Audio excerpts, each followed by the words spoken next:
السلام علیکم. د پی ټی وی پښتو خبرونو سره زه یم الیاس کاکړ. د وزیر اعظم محمد شهباز شریف په مشرۍ کې د چین د دورې په اړه د جاج غونډه وسوه. په غونډه کې وزیر اعظم د چین د دورې د چمتووالي په اړه معلومات ورکړل شو. وزیر اعظم غونډې د وینا کولو پر مهال وویل چې د چین انډسټریانې په پاکستان کې هم د کاروبار لپاره په زړه پورې تګلاره برابره کړي. هغه زیاته کړه چې حکومت به د چین و صنعتکارانو او سرمایه‌کارانو ته هر ډول اسانتیاوې ورکړي.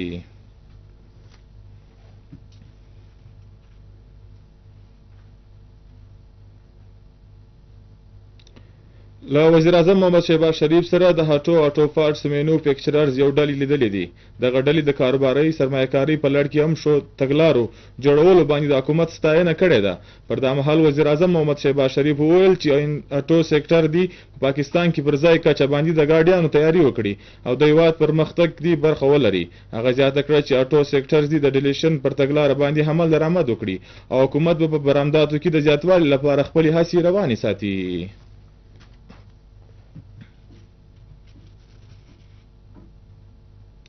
له آرمي چیف جنرال سید عاصم منیر سره د آذربایجان د بهرنیو چارو وزیر لیدلې دي. د لیدو پر مهال د سیمې اضافه امنیت په ملتیا د یو بل د خوښۍ پر چارو سره وغږېدل.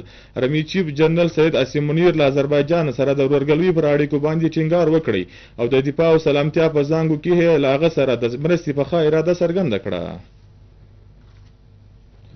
د وزیر اعظم محمد شهباز شریف د ځانګړو هدایاتو په رڼا کې د کورنیو چارو وزیر د کابل دوره کړې ده. اولته یې له خپل نایب سیال سره لیدلې دي.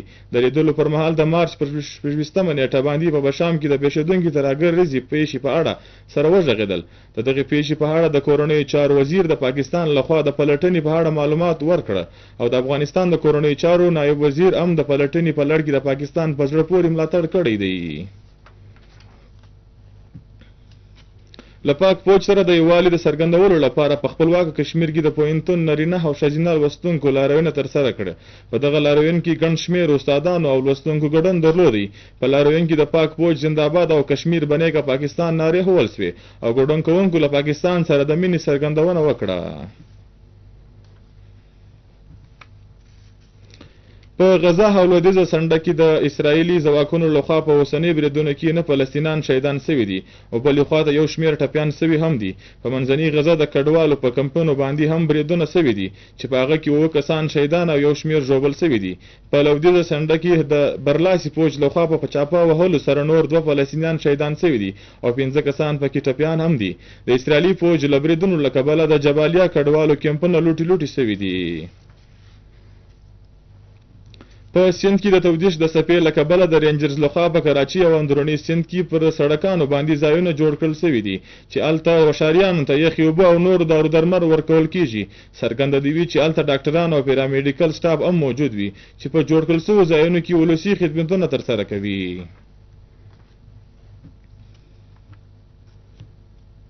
د امریکای د تاریخ په بهیر کې په لومړي ځل و نایب صدر ته سزا واورول شوه.